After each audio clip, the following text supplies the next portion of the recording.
Hi, everyone. My name is John DeRosa. I'm with the American Lung Association. I've been here with the organization since 2006 with a primary focus on our indoor and outdoor air quality initiatives.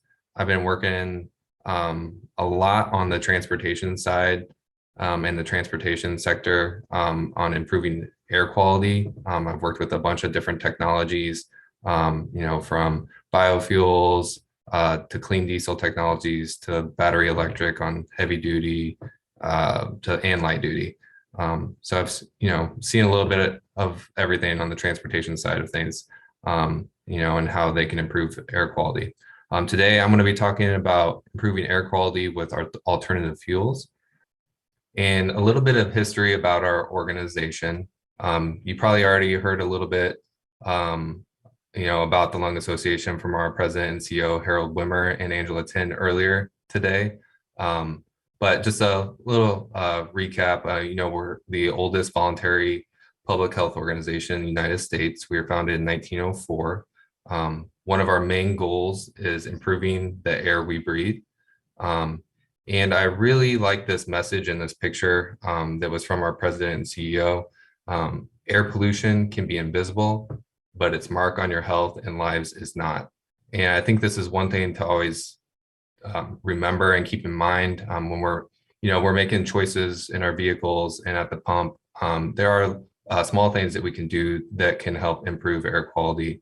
And, we're going to talk about those today. We're going to talk about all the different technologies that are available and hope that you can see all the different choices that are out there. So we kind of just touched on air pollution and how, important it is to try and reduce pollution as much as possible. We're going to look at ozone pollution and particulate matter pollution.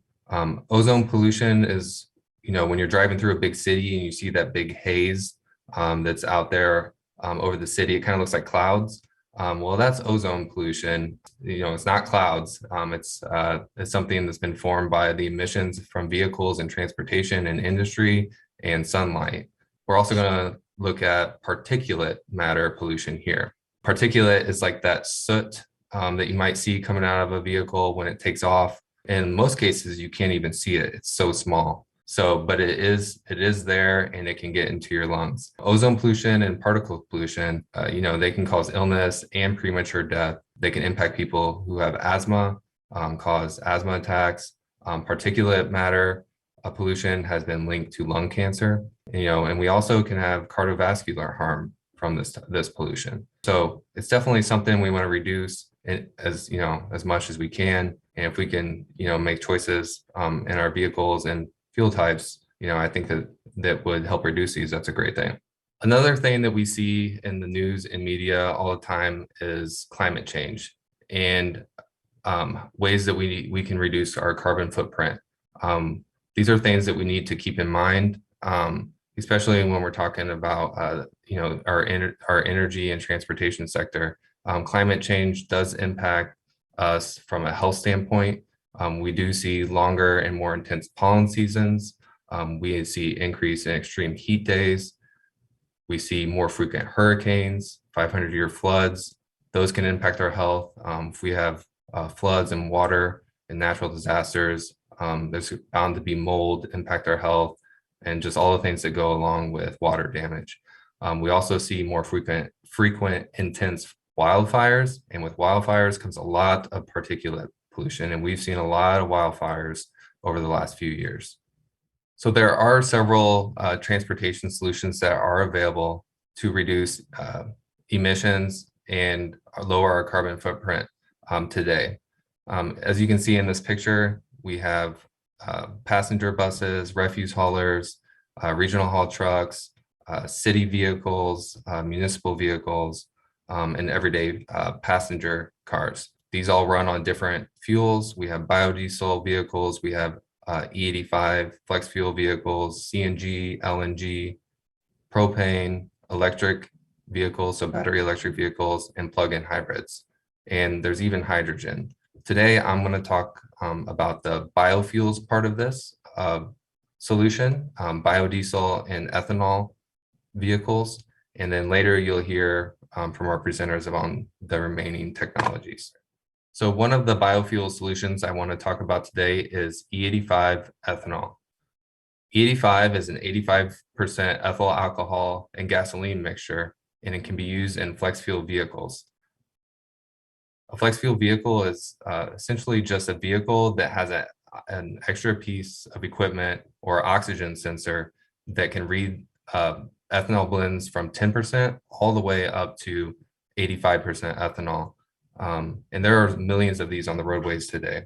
And if you don't know if your vehicle is a flex fuel vehicle, they usually have a yellow gas cap, as seen in the picture there at the bottom, or a flex fuel badge that's right next to the yellow gas cap picture. And ethanol or E85 is considered a clean air choice because of its ability to reduce ozone forming pollutants and evaporative emissions, and can also reduce particulate matter. Additionally, E85 reduces life cycle carbon dioxide emissions up to 30%. And E85 is available all over Chicago area. So it is here, you can find it, it is available. And as you can see in this map, all of those stations sell E85. You will see some different colored stations. Those stations also sell higher blends of ethanol between E30, E50 that can be used in flex fuel vehicles as well. And so there's 435 E85 stations in Illinois and over 3,300 nationwide. So on this slide, I put together an example to show what a fleet could do by switching over to using E85 in their flex fuel vehicles if they had them and were not using E85 at the time. So in this scenario, I have fleet A, which switches from E10 regular gasoline to E85 or E70. I have E70 here because typically in Illinois, the fuel at the pump is 70%. It's just how the fuel distributors, it's the blend that they use and they distribute to all the stations. So I wanted to be as accurate as possible. And we're going to assume that the fleet is using 100,000 gallons of regular gasoline per year. So if that fleet were to switch over to using E85 fuel, they could reduce their carbon emissions or carbon dioxide emissions by 267 tons just by making a fuel choice. And I think that's pretty significant. It's like taking 30,000 gallons of regular gasoline off the roadway or 26,000 gallons of diesel fuel off the roadway, or it'd be like planting 4,400 new trees. So it could be quite a big difference, especially if you have sustainability goals, if you're a fleet or a municipality or a business, or just even an individual that wants to lower their carbon footprint. The second biofuel solution I want to talk about today is biodiesel. Biodiesel is an alternative to diesel fuel and can be blended with regular petroleum diesel and can be used in any diesel engine with little or no modification.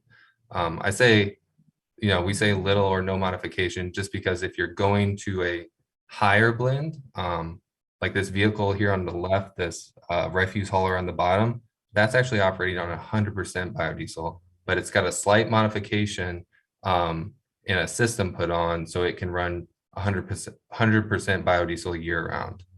And biodiesel is made from vegetable oils, animal fats, and waste cooking oil. Biodiesel is also a clean burning fuel. It reduces particulate matter, carbon monoxide, and hydrocarbons.